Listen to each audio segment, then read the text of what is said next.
Assalamu alaikum and welcome back to The People's Voice with Shabnam, Palesa, Mohamed on Salam Media, your home of humanitarian journalism. It is the 9th of June 2026. Thank you for joining us. In this segment, we're talking about Islamophobia, Zio-Imperialism, and the role of Muslims in South Africa. Certainly a very important conversation that we're having today and closely linked to the Afrophobia that we're seeing sweeping our country. As global conflicts, migration debates, and questions of identity continue to shape public discourse, the experiences and contributions of Muslim communities have come under increasing scrutiny. At the same time, concerns about Islamophobia, geopolitical influence, and international power dynamics remain subjects of intense debate internationally and within our country. Today, we'll examine the realities of Islamophobia, the impact of anti-Muslim prejudice on social cohesion and democratic participation, and the role that Muslim communities play in South Africa's political, economic, cultural, and civic life. And of course, we'll explore debates surrounding Zionism, imperial power, and their influence on both international relations and domestic political discourse.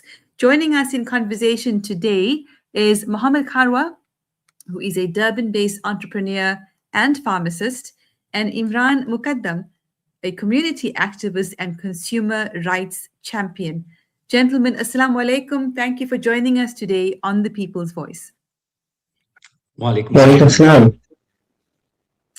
So just before this particular conversation, I'd come across a broadcast that's being shared that seems to indicate increasing levels of Islamophobia in our country that could be quite dangerous, actually, for both safety and security. This message talks about an incident in Niger where a community project that includes education, clothing, food, etc., is now under threat. The allegation is that a group of locals were walking past this place of worship through which this project is being run to support the community, and they were told that we are coming to break this building down.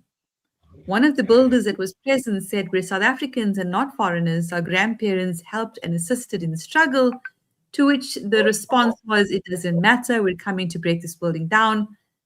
So the group removed their building materials. The group that was at the place of worship packed up their tools, removed the materials, and shut down this project. The message says foreigners are being used as an excuse to attack the minorities in our country. And at the same time, there was a march in Benoni, and allegedly a sign was sprayed, "We don't want Muslims here." Similar kind of tactics that the apartheid regime used during their reign of terror. But certainly minority groups are very concerned now as we approach June 30th about the implications not only for foreign nationals, but for minorities, including Muslims. What is your perspective? Let's start with Mohamed Kharwa on this topic of minorities and in particular Muslims as being part of the target agenda of the Afrophobia. Mohamed, go ahead. Assalamu alaikum, and thank you again for the opportunity. And I think in the introduction you didn't directly mention the involvement I have with SAMNet, the South African Muslim Network. And one of the things that we've been discussing and raising concerns about for over a decade actually is rising Islamophobia. And I think what we unfortunately have not been able to achieve as a community is being very proactive in how we address it.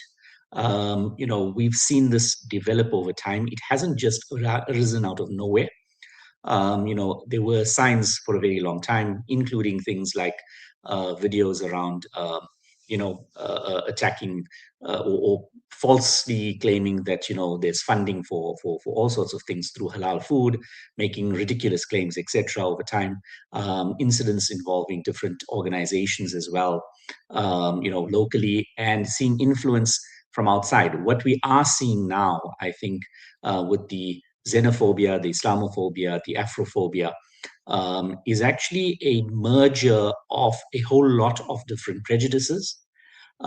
This is no longer just a local issue. We've got to understand that we now are looking at this as an international issue as well. because hate doesn't respect boundaries. It doesn't respect borders. In fact, it's nowadays feeding off one another. So the kind of experiences we are seeing in South Africa are linked to, as you mentioned, what is happening in Israel and the Zionist Hasbara and things of that sort, in terms of the messaging that is put out to which is Islamophobic, to try and target and isolate and separate Palestinian Christians and Muslims and treat them as two separate entities. It also reflects the problem that we have with the far right in France, in the UK, in the US, in Brazil, in India, extremist groups there. And there is a coalition of or a cooperation between them, because they see an opportunity to try and find a target and to find someone to scapegoat and blame. And very often these are always going to be minorities. Historically, it's happened not just in the last 100 years, it's been happening for thousands of years. And we've got to be able to ask ourselves the question, firstly, what brought us to that point? The second question is, what are we going to do about it now, and how we are going to actually position ourselves going forward? Thank you very much for that robust contribution to the conversation. Of course, Mohamed Kharwa, a member of SAMNET, which has been at the forefront in terms of advocacy on Muslim issues, but also social cohesion and Ubuntu in our country. Let's bring Imraan Mukaddam into conversation, community activist and community rights, consumer rights champion.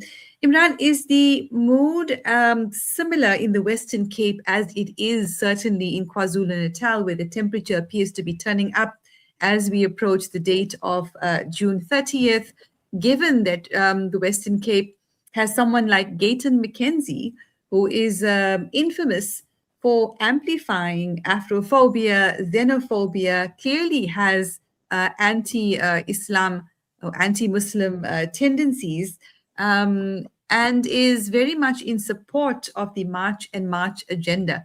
Give us a sense of the temperature in the Western Cape right now. Well, fortunately, Cape Town has a very long history of community cohesion. We have a culture of assimilation, especially in our more predominantly where Muslims reside in the so-called colored areas. We are well integrated. So the anti-Muslim sentiment doesn't really manifest in areas that we are exposed to as Muslims. But we do see, even last week, we had a situation where a madrasa in Langa was being extorted. So our issues are more crime related. But yes, the situation that we find, especially with the what you call the Zio-Imperialism, is that what was and what always were, communities that were quite integrated, we now see the pro-Zionist Christian churches being infiltrated by this rhetoric, this Islamophobic rhetoric and the anti-Muslim rhetoric, and the what we call in the Western Cape Islamse gevaar, basically, is that Islam is being seen as a threat in some of the sermons that people are being subjected to on Sundays when they sit in church.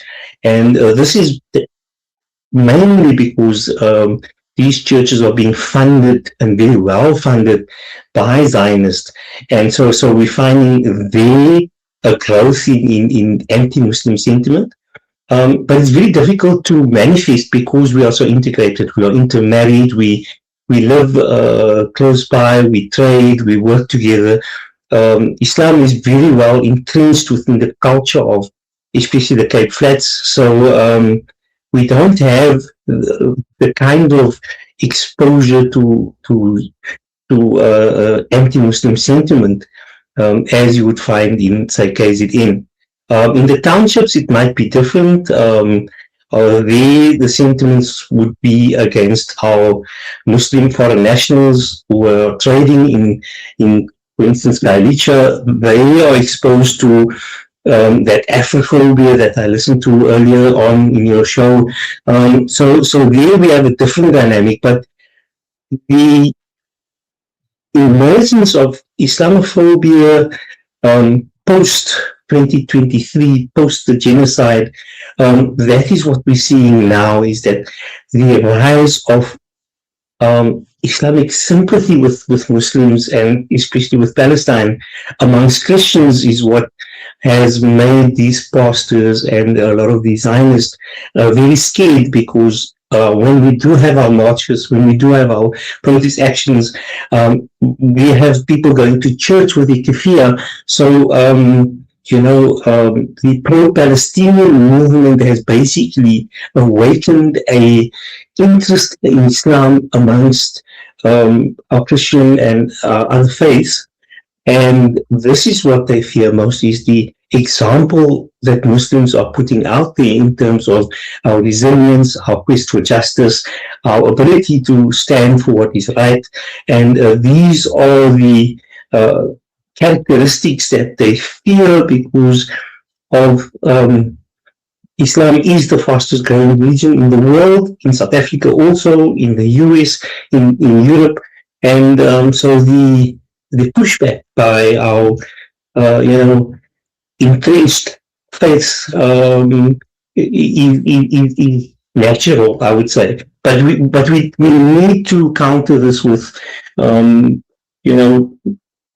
remaining true to our core values, which is sharing, caring, not changing who we are. Our biggest dawah in South Africa has always been the example that we set through our Islamic values. Thank you very much, Imraan Mukaddam, for that incisive response and helping us understand the context and the temperature in Cape Town, the Western Cape right now. Let's bring the mic back to Mohamed. I want to talk about a poster that I'd come across earlier on, which was really concerning.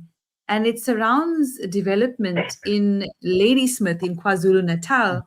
There's a poster that reads, "Stand to truth, Abahambe, enough is enough." And the text in isiZulu basically says that the following businesses are hiring outsiders. And there's a list of at least 15 businesses that are on this poster. And it closes by saying, "Now is the time to clean our town until we win." Are we really surprised, Mohamed, that the March on March movement, well, the poster doesn't say March on March, but it's the same sentiment, has now turned on Muslims? I can tell you, I certainly am not. I felt it was only a matter of time. But this is quite specific, targeting these businesses, including hardware businesses, which would lead to economic devastation along the lines of what we experienced in the July riots, where there would be destruction and the hardware stores are destroyed, so they would not be able to help with the rebuild. What are your thoughts on this, and who benefits from this kind of sabotage? So the first thing is that we've got to look at this from a historical and a sociological perspective, and the dynamics around this, political as well. The norm across the world is to take something which is essentially a rather obscure idea of fascism and nationalism and the like, and it doesn't have any grounds, and then to find something to coalesce around, which has slowly happened. And then to start the process of actually isolating a group, identifying it, and scapegoating, to a large extent. And your question around where does this come from is it's to some extent a progression of a level of ignorance and opportunism. So you said that this doesn't surprise you because it's been around for a while and it's been developing. And you're right. I think the challenge is that, like places like France or the UK or the US now, where people thought that this was just a fringe, unchecked and left, kind of unguarded, the fringe starts slowly going out there and finding voices and finding something to be able to tap into. In the UK, it was around foreigners, and it was around integration or assimilation as they kind of wanted, and to try and identify people who are practicing their lives and following their norms within the law. In South Africa, it's the same thing. They've tried to find some way, and we've got to recognize that a big part and motivation for all of this in the local environment comes down to economics. If I want to aggravate somebody and I want to find somebody to take up an issue and a cause that I want, the easiest thing for me to do is tap into the emotional points. And I think the reality is that what we've got to be very conscious of is that we are reaching a point where we are going to pass rational thought. And if we go back historically and we look at Nazi Germany, we go back and we look at what's happening in India, we go and look back at what's happened in Burma, you reach a point where there are enough people in the community who stop thinking rationally and start thinking very emotionally. And the US is a great example, because I think we see that all over on social media. You can go and you can explain to someone that what the right in the US and the Republican Party and the Trumpists are doing is dangerous and harmful to them.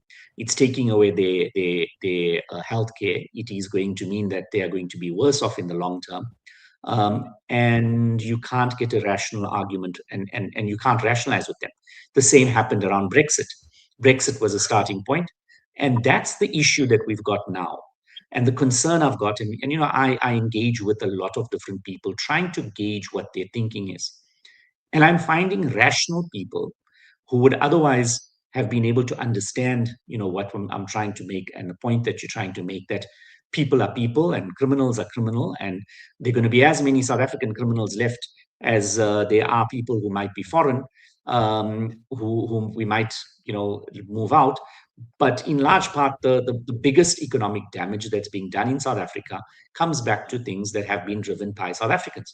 The corruption, the government corruption, the wastefulness, the maladministration, all of that you can't put and say, that's foreigners who have driven that.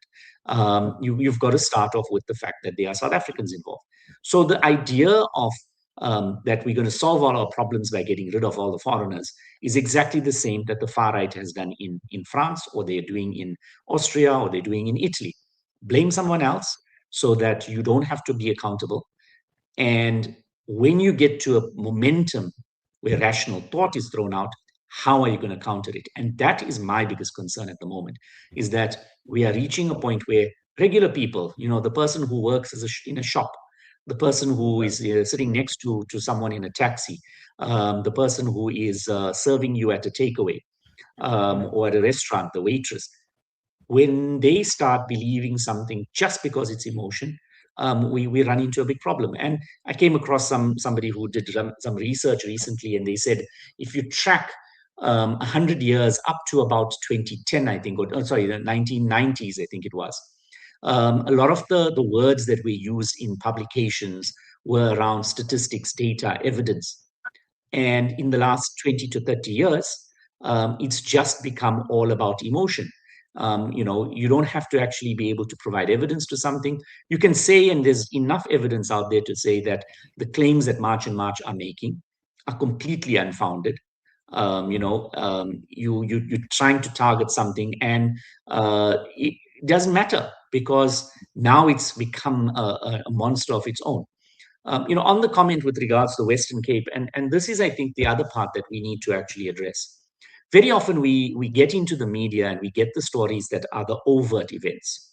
And I can list a few, or quite a few actually, because one of the things that we've been wanting to drive is a hate crimes register, an Islamophobia register.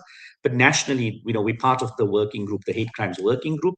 And one of the things that has been an issue for the last decade, and maybe we, again, needed to have had this to be able to measure it, because you can't manage what you can't, you can't manage what you can't measure. The examples are, recently in Durban, there's been graffiti sprayed on walls. There's been a poster in the Eastern Cape or a sticker on someone's vehicle which has "Death to Islam." There was the bombing attempt at Durban North Masjid. There was an acid attack in Zanin in Ramadan this year.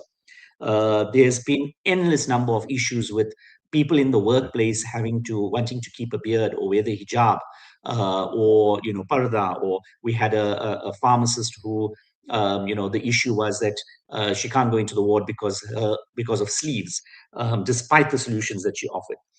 We've got, you've mentioned Nigel. We've had someone who was stabbed because of their views on Palestine.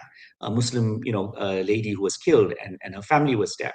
We've had a killing many years ago that was Islamophobic, somewhere in I think the Northwest it was, at Chicken Licken. Those are the overt issues. What we are not seeing is when a piece of paper comes in front of someone, when an application form for a job comes in front of someone, is there screening, and is the person saying, you know what, this name doesn't fit what I'm looking for and I'm going to pass this on? Is it that the person is masking their Islamophobia with xenophobia, or they can't see a difference? Are they, the Afrophobia? There's the recently started Center for Center for Research in Islam in Africa, right? And CIRA. And CIRA is looking at they just did a publication, and they've said that in Africa, there's about 500 million Muslims, if you take the whole of Africa. In terms of numbers, Islam is, probably almost, if not the majority in Africa. And yet we see people, and this morning there was one of the colleagues or one of the people in the community reported an interview on one of the radio stations, might even have been SAFM, where the person goes on about, well, Somalis and, talking about, Somalis and Sudanese, and saying, well, they're Muslims, they're not African. I mean, that's ridiculous. You deciding what a person is. And then we've got to come back to the issue of where and how did we get to this problem, and maybe even some introspection as to how we as a community have contributed to creating the problem in the first place. Thank you very much, Mohamed. I thought it was a fascinating listen, and certainly, hopefully, the beginning of many conversations around this topic, and more importantly, perhaps, what is to be done. Let's bring Imraan back into conversation. Around 2018, Imraan, the conversations resurfaced around separating KwaZulu-Natal from the rest of the country. It's not a topic that's gone away.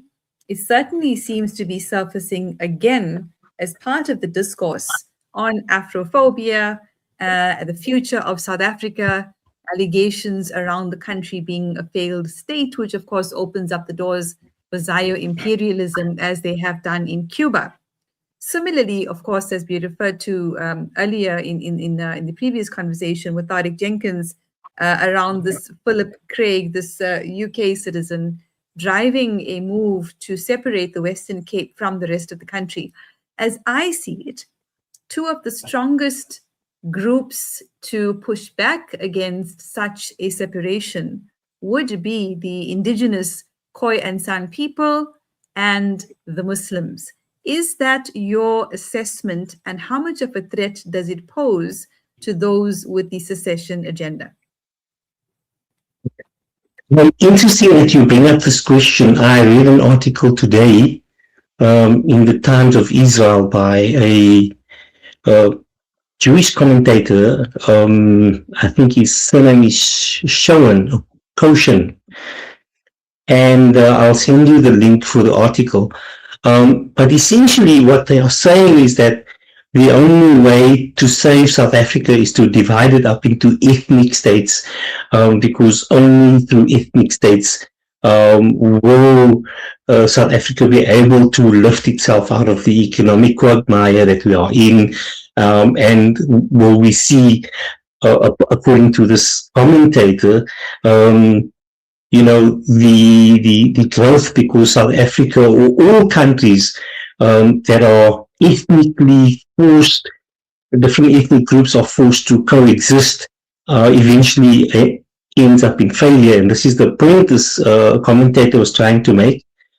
And it illustrates clearly the agenda of your Zio-Imperialist, of your monopoly capitalist, of your extractionist, of knowing that South Africa and the SADC region and Africa as a whole, if we unite, if we get our act together, if we are able to integrate, for instance, a common currency in the SADC region and visa-free movement, that we'll be able to create a huge economic bloc that will be a substantial competitor on the world stage. And so in reality, the reality is, because of the multipolarity and all the geopolitical developments around BRICS, for instance, around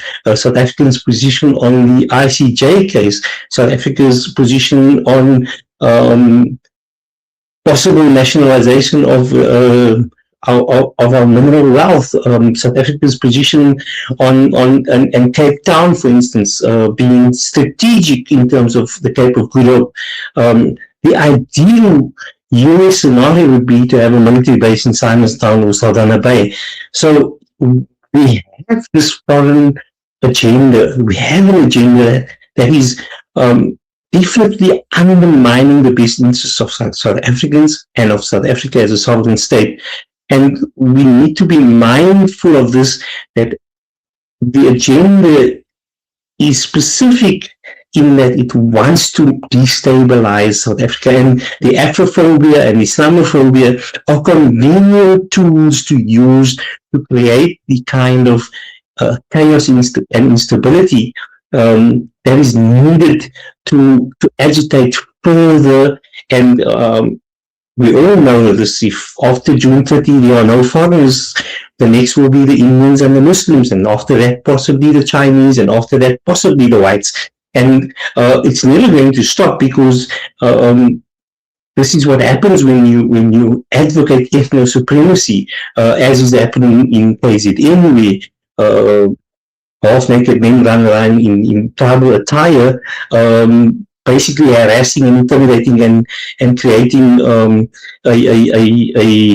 a quasi-vigilante state, where they're enforcing laws and undermining the constitution, undermining the rule of law, undermining basic democratic values, and then being allowed to get away with that because the state is being paralyzed by these Zio-Imperialist forces within the GNU. We have that forces playing out. You mentioned Gayton McKenzie.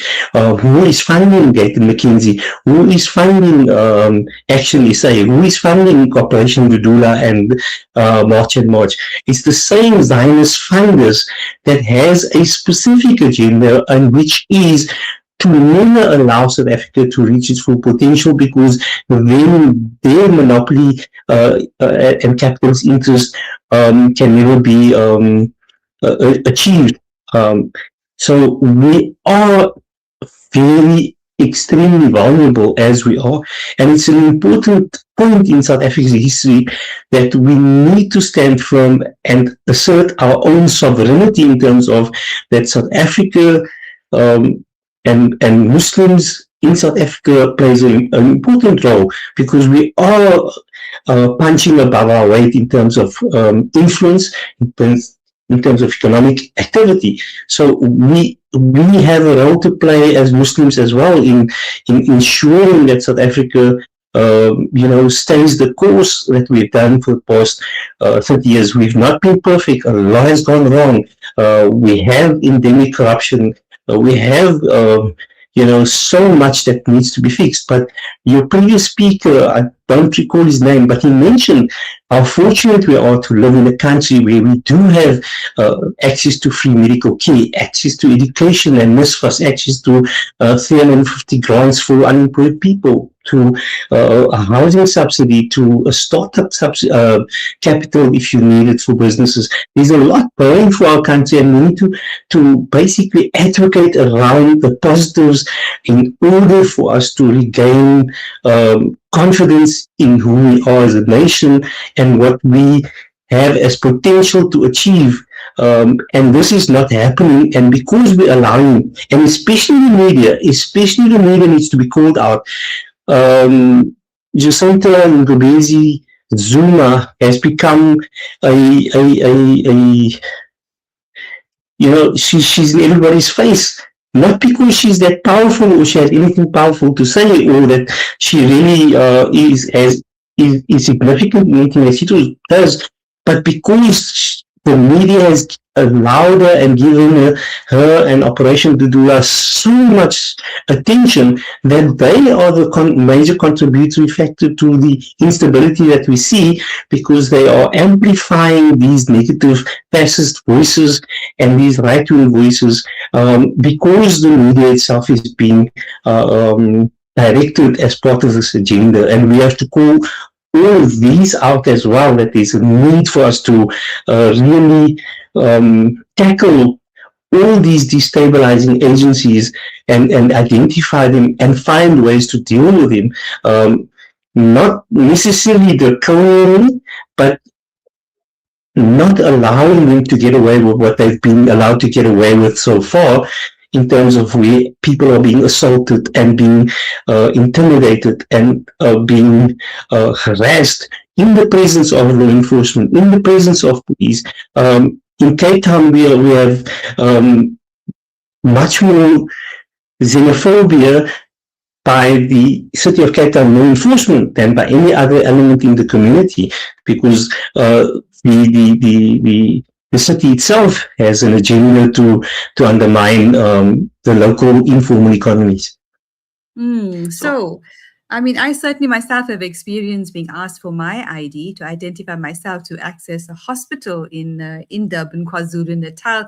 But more of that after the break. Certainly some food for thought there from Imraan, Mukaddam. We'll take a short break, and when we come back, we'll be talking about the Madlanga Commission, a risk assessment for South Africa, and recommendations on the way forward. Don't go anywhere. Stay with us on The People's Voice.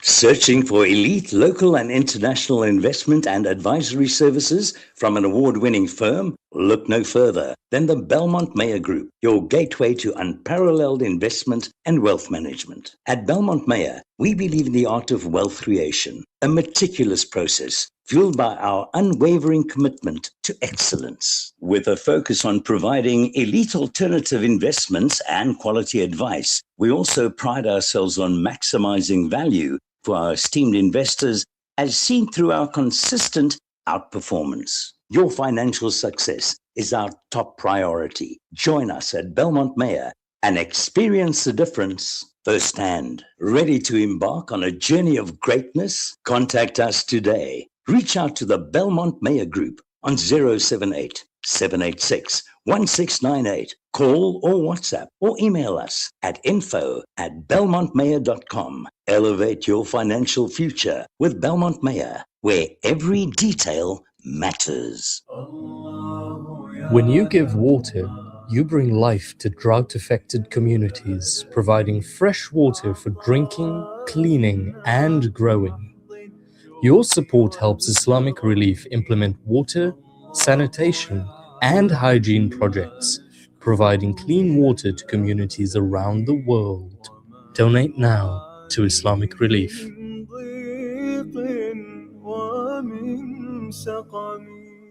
You know, it's a wonder how kids get anything done these days. With all the distractions, when do they even get time to study? As a mother, all I can really do is make sure they have all they need to perform at their best. That's why I choose to include Sunfoil, triple refined pure sunflower oil with every meal I make. Naturally cholesterol-free and approved by the Heart and Stroke Foundation as part of a balanced eating plan.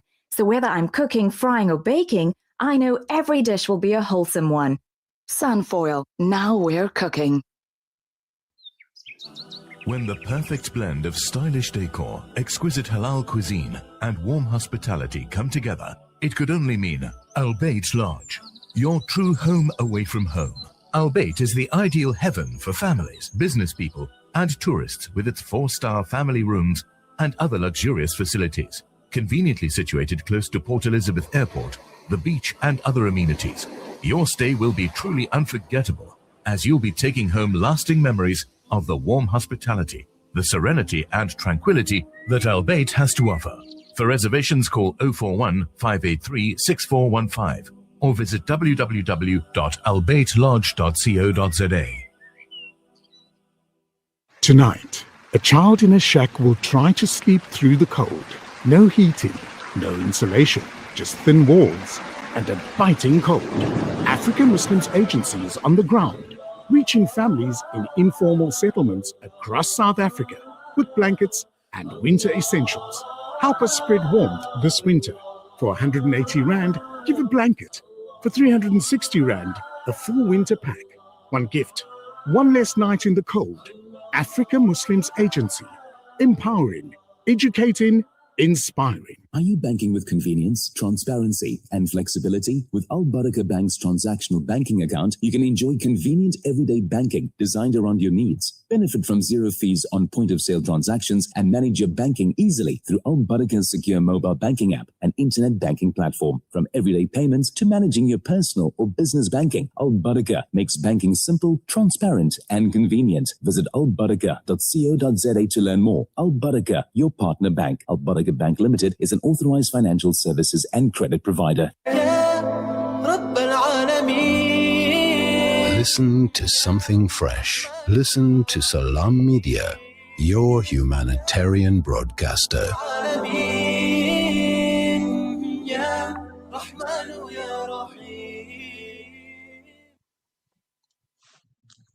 Welcome back to the People's Voice on Salam Media, your home of humanitarian journalism. My name is Shabnam, Palesa, Mohamed, and in this segment, we're talking about Islamophobia, Zio-Imperialism, and the role of Muslims in South Africa.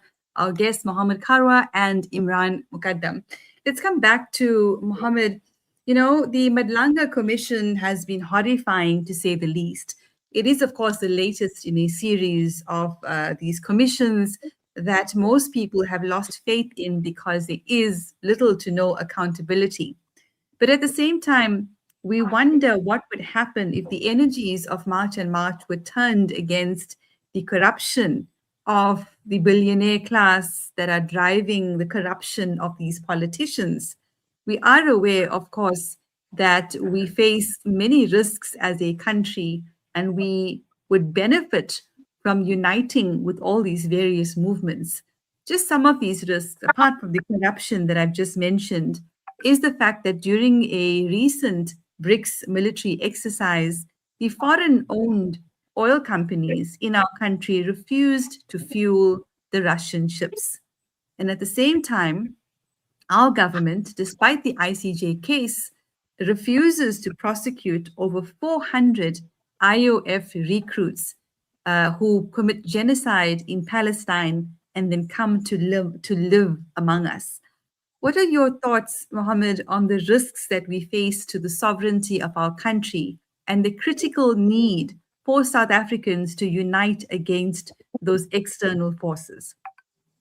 You know, one of the things I think we tend to do, and maybe we as call us analysts or observers or commentators will talk about, is we start talking about things at a much higher level, and we sometimes forget that at a granular level, that's where the issues start. So firstly, we've got to recognize that we are a very, very diverse country. I think one of the reports and some of the research says that we think in the top 10 or 20 of diversity as a country in terms of the type of mix and the different dynamics that we have in our country. So that's the first thing that we've got to look at. The second thing is we also sometimes are a little bit of I don't know what the correct term is, like a multipolar kind of personality country, because we want to be socialist, we want to be capitalist, we want to be having a structure of development, and then we want to be able to compete on a global stage. We want, we want to be friends with the East. We've got people who want to be friends with the West. We've got people who want to kind of be isolationist and do their own thing. We've got people who kind of, so we've got these push and pulls in very different directions. And the first thing that the point that you made is we want to actually come together because in an environment where we are being pressured from the outside, and that pressure is not just an external pressure, as in warships on our coast, and we know who the enemy is, but there's also the element of that pressure from within that is being fed from the outside, as we know is a reality. I remember growing up, I used to think, now you can't really have a situation where people outside the country can come in and cause havoc in a country, but we're living in that time. We look at what's happening in Venezuela. If people can go in and kidnap a president, or they can go in and they can assassinate someone, or they can, set up structures to convince people that they're taking them to one place in the world and then bring them to the South African borders. I mean, when we talk about the issues that we've got, we cannot underestimate the background. For example, when that plane load of Palestinians were brought to OR Tambo Airport under the guise of them being taken somewhere else by an organization that was actually working for the Israeli government. So we're not isolated. We, as you mentioned, kind of are looking at this from a global perspective. But for me, the real focus, and when we talk about the Madlanga Commission and we talk about, all of these things in terms of what's happening locally, I think sometimes we forget that we need to start talking to the community at a grassroots level. Because the first thing that happens is we are being very heavily influenced by what we are told, what we are emotionally tapped into. We've got to recognize that we've got a xenophobia problem within the Muslim community. There are people who have those views. We've got an issue of racism, within the Muslim community. And until we actually recognize the problems at our own granular level and start dealing with those, it becomes very difficult to try and take that cohesive view across the board. Now, that cohesive view comes back to the leadership that we have and whether or not they are tackling these issues. And to be honest, for a very long time within the Muslim community, within the local South African country as a whole, we've kind of danced around it. We knew xenophobia was a problem, what was it, 4 or 5 years ago? It kind of thought that it went away, or people thought it kind of went away. It never went away. It just kind of was pushed aside, and it was just waiting for something to be able to ignite it. And the pressure that people feel now because of the economics, because of what's happening, in Iran and the Strait of Hormuz close and the impacts there, because of South Africa taking the bold position the unprecedented position to take Israel to the ICJ, means that there's a lot of focus on South Africa, and there's a lot to kind of find reasons to try and incite within. The questions around who's funding it, valid question. The question around, we've seen this where you look at what even is coming out of the US about US involvement in other parts of the world over the last, 50 years or more, means that there is substance to these accusations and these claims that this isn't just a local issue and we've got to trace the money.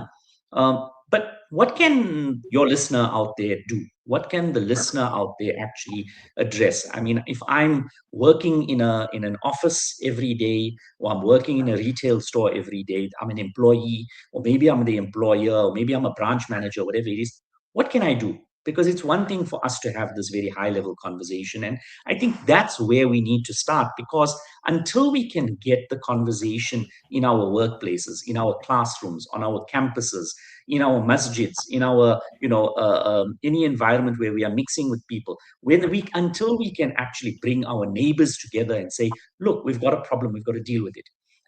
Communities deal with it on security in a way where people who've never met one another, if there's a problem in a street, suddenly when it's a shared risk, it's a collective risk, then everybody in the street starts the WhatsApp group. They're going out on the groups, sitting together, they have meeting together, they're trying to keep track because they feel a shared responsibility and a shared risk. I don't think we recognize that that is the shared risk at the moment. And until we do that, we're not going to start the conversations at a much higher level.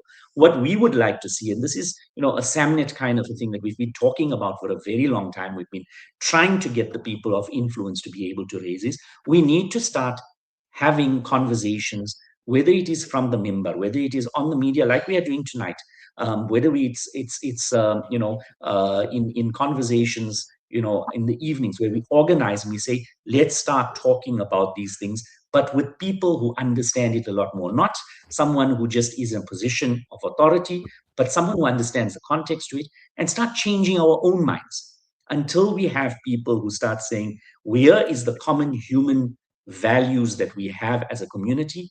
These are Islamic values. Your topic says the role of Muslims in South Africa. I don't think we have to define the role of Muslims in South Africa, because our role is defined for us from the Sunnah. The Prophet ﷺ, I said at one presentation, Islam is the religion of activism. The Prophet ﷺ, before Nabuwat, before Salah, and before all of those things were as requirements, what was it about? It was about social justice. It was about taking care of the elderly. It was taking care of the weak. It was the rights of the slave or the employee. It was the rights of the woman, the girl child. All of those things were the foundations of what the Prophet ﷺ stood up for and started with. That's what he was known for. He was known for his honesty and his integrity. Now, that's our role. If we now say that we've defined our role, that we've got to protect the vulnerable, protect the weak, take care of the refugee, we've got to take care of the person who is, endangered, we do it. But we're not actually doing it with the understanding that we've now got to take that and influence other people with that. So if I'm in the workplace and my colleague says something that is racist, xenophobic, Afrophobic, Islamophobic, what am I going to do? Am I gonna, we see it, people kind of will, casually laugh along to try and diffuse it, will kind of disconnect and just not say anything.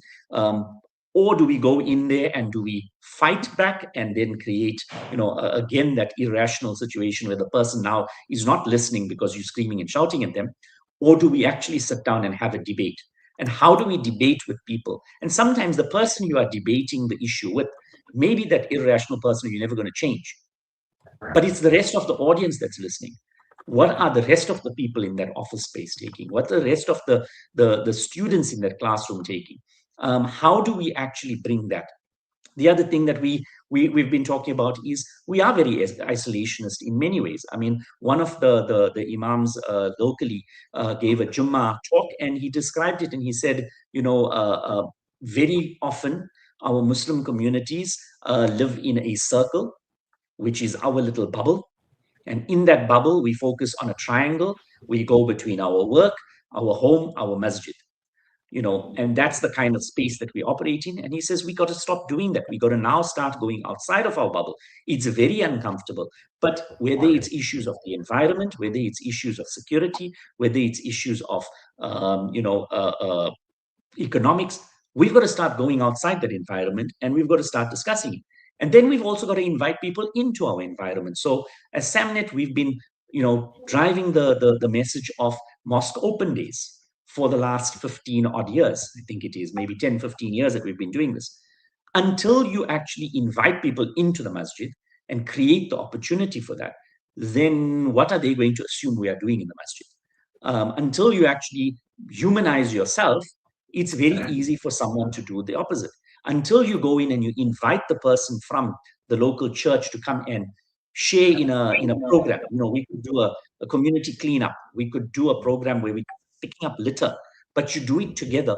Suddenly you're no longer that person who is easy to kind of villainize, which is what has happened. When we talk about the Zionist program and we talk about what is happening in Israel, the easiest thing for them to do is villainize the Palestinian, villainize the Arab, villainize the Muslim, and that's, I think, so Mohamed, certainly a lot of work to be done, and we appreciate very much the work that SAMNet is doing in the space.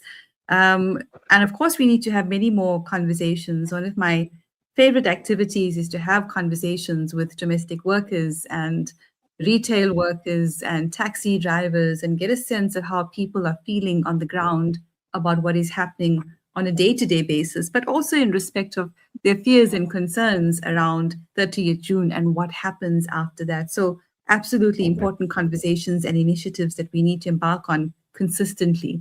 Let's bring the mic back to Imraan Mukaddam with a couple of thoughts, Imraan, within the context of our awareness that the House Armed Services Committee in the US voted to fuse the US military-industrial complex with Israel's insatiable greed for power as part of their NDAA is a provision that merges both into one deadly force with AI at its disposal, Section 224 of the NDAA, as if it wasn't bad enough that they operate separately with such malevolence. It now has become a reality that we are, in fact, dealing with the United States of Israel. And certainly our country, South Africa, is in the crosshairs of this entity, and we're going to face challenges that we need to organize ourselves around.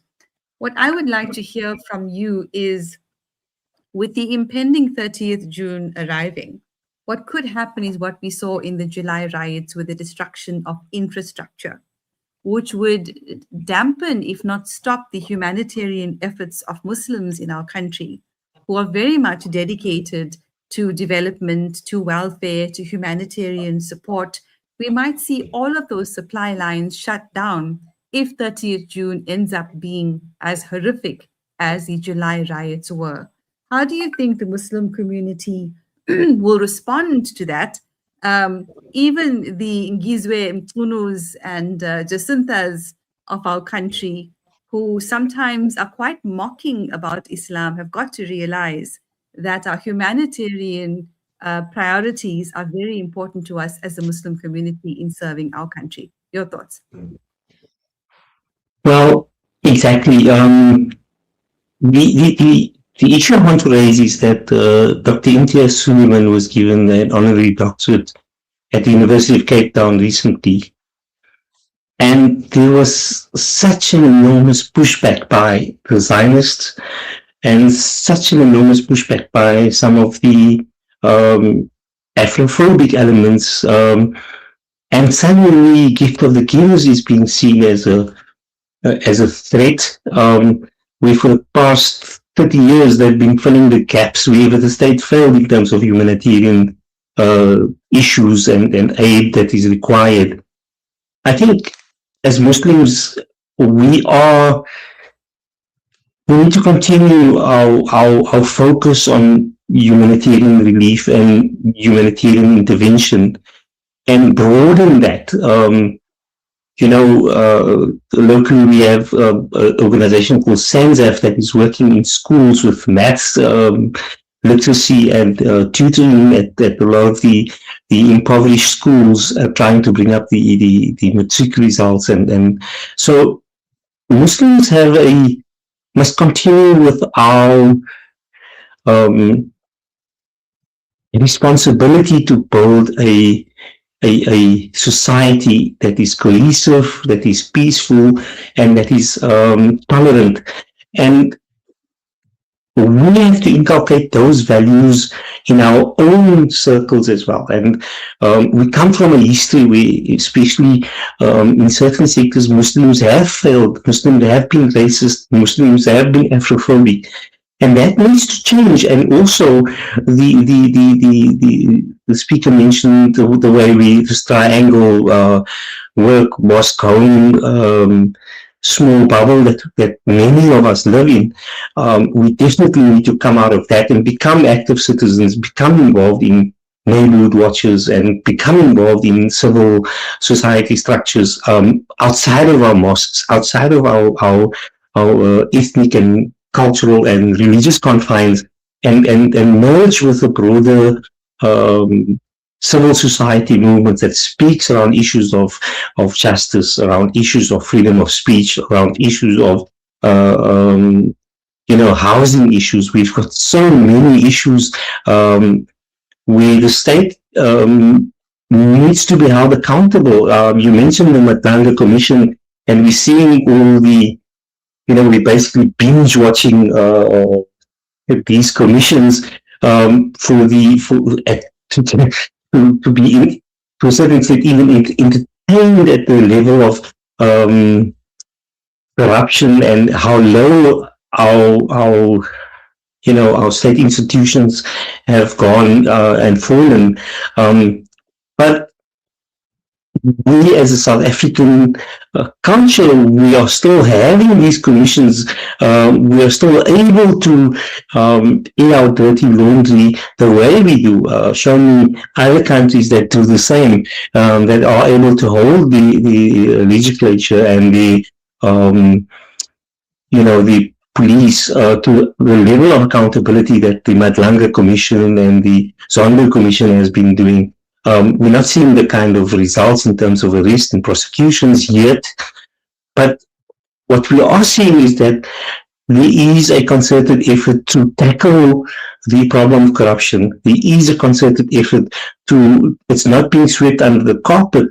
It's not being, so we as South Africans need to be part of the solution in terms of not being, part of the, paying the traffic a bribe and paying to get our vehicles roadworthy and paying, because that is where we fail as citizens and as patriots, because we are undermining the very essence of our democracy. And this is where Muslims, we have to embrace the freedoms that we have in South Africa, and we need to protect those freedoms, and we need to ensure that these freedoms are not infringed upon in terms of practicing our religion, in terms of being able to speak the way we are speaking now in the free media. So there's a lot of things that as Muslims we enjoy in South Africa that we wouldn't enjoy in the UK or the US or in France or anywhere else. And even in Muslim countries, we wouldn't enjoy having this conversation as freely as we are. So what we need to ensure is that we as Muslims have solutions in the Quran, in our Islamic economic system, in our Islamic social system. We have solutions to many of the problems that our society is facing. And we need to assert these solutions without imposing it, without coming across as being superior to the society. But we can influence society through our values as Muslims, and through that positive difference that we make. To an example of Gift of the Givers that has done such an amazing role in lifting the profile of Muslims and Islam in South Africa and in the world, and many others similarly. So we need to be these champions of human rights. We need to be the champions of standing up for our brothers from the rest of Africa that's being targeted. We need to take a stand against tribalism and ethnic supremacism that we're seeing sticking out its ugly head. And we need, as much as we have to fear the repercussions of the 30th of June, as Muslims, we believe in divine providence. We believe that, when we are on the right and we are standing for truth and we are standing for justice, that Allah is on our side. And we cannot become despondent, and we cannot run away from our responsibility to make this country and to make Africa, the beacon of a new civilization in terms of how we see the rest of the world collapsing in terms of fascism and right-wing extremism. We need to be very wary against that. And we're seeing this thing really being exploited by that fascist right-wing groups that want to ensure that South Africa does not reach its full potential, that wants to destabilize South Africa, and that wants to create this secessionist independent Western Cape and independent KZN, and what happened to Botswana, and this kind of apartheid style rhetoric that has been regurgitated through what we're seeing in terms of the language. We certainly need a follow-up conversation. There's so much you've said there that I want to talk about. So we're going to look forward perhaps to a part 2. But I want to thank you, Imraan Mukaddam from the Inspire Network and Mohamed Kharwa from SAMNET, South African Muslim Network, for joining the People's Voice today on Salam Media and talking about Islamophobia, Zio-Imperialism, the role of Muslims in South Africa, and above all, for not giving up hope in the kind of country, continent, and world that we can build together. Thank you very much for joining us today. Assalamu alaikum. Wa alaikum salam. So it's been another brilliant episode of The People's Voice on Salam Media. A massive and sincere thank you to 4 of our guests today, Tariq Jenkins, Sibonelo Mvubu, Mohamed Kharwa, and Imraan Mukaddam for joining us. Until the next episode of The People's Voice, remember, the power of the people is greater than people in power. Assalamu alaikum and greetings of peace.